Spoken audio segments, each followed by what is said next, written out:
وحاجة قصة عجيبة وأن أدبا ونشري قصة مصر بك على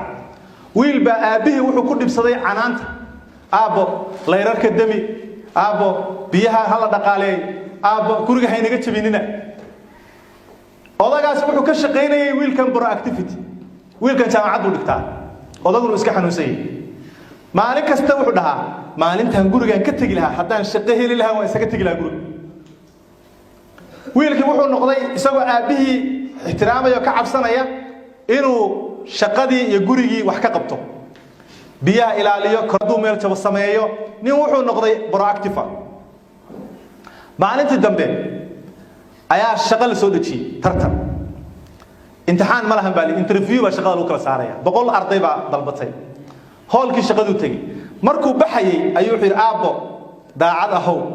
هول كر أهو في الفرعوني هلا يعرف صدق عاصو ضبدار ويلك وابح الشركة دي البابك وصوق علي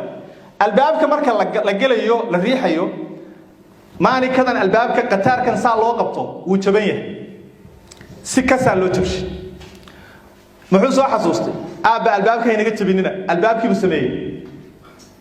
markuu albaabkii ku rafaaday boolashi dhuujiyay uu ka gudbay meeshii gaardankii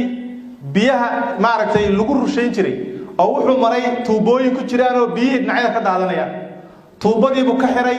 gaardan kale oo faaruq ah buu u jiiday uu ku shubay waa shirkadii shaqada uu soo baxay kooridoorka meesha layrarkaan oo kale waxay ka shidan yihiin waana barqo meeshii loo marayay hallka interview ka dhacay mise layrarkan shidan layrarkii buu danshay hallku soo galay mise 100 qof baa halkaan fayl ku jirto qof walba daqiiqad marka la wareystaan la waa weyday interviewga halaw shaqada ma gali kartid dadkii oo dhamaanay arkay war dadkaas oo dhawaa la ciirshay adigu meesha xukuma haysta soo tahay bal iska sug nasiibkaaga waa loo yeeray hallkii buu galay waa loo sacbiyay dhag maxaa jiray goorma shaqada bilaabaysaa walbiin si interview magacayga imiina weydiin imana inoo wareysanay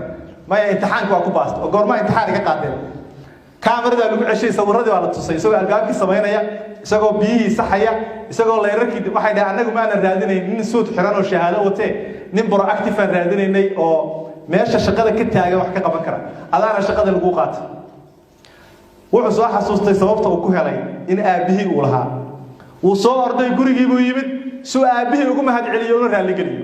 bis aan balaas baa ka dhaqaaqday guriga aabihii waa dhintay Allah naxariisto